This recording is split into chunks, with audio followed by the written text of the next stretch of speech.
Hello বন্ধুরা, good morning. এই দেখো, আমার মেয়ে আজকে সকাল সকাল ঘুম থেকে উঠে গেছে। আমি রান্না করছি সকালে, ও এখন আমার কোলে উঠবে।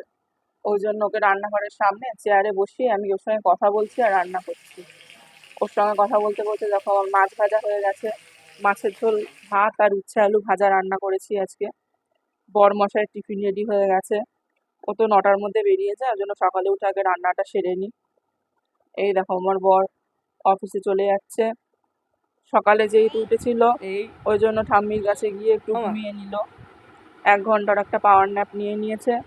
নিয়ে এখন ঘুম থেকে মনে তো উঠে গেছে। টাটা। এখন একটু খাওয়াবো, একটু ফলের রস করে খাওয়াবো। এদিকে এদিকে রাগ দেখি তো।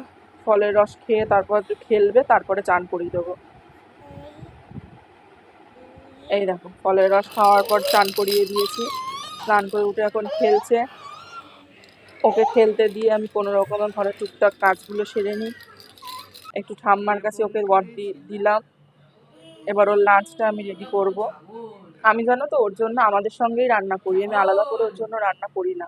আমরাও কম ঝাল মশলা দিয়ে রান্না করে খাই, ওকেও সেটাই খাওয়াই। আলাদা করে ওর জন্য কিছু করি না।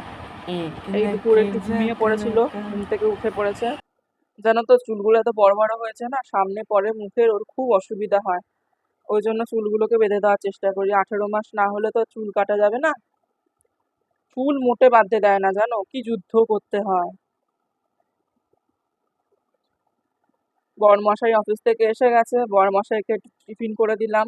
বরমশাই টিফিন খেয়ে নিল। আজকে জানো তো বরমশাই আসার সময় একটু চিকেন নিয়ে এসেছিল।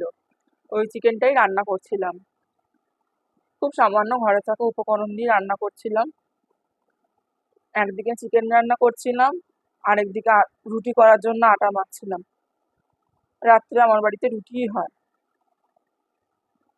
প্রায় কষানো হয়ে গেছে, এবার একটু ঢাকা দেব। ঢাকা দিয়ে তারপর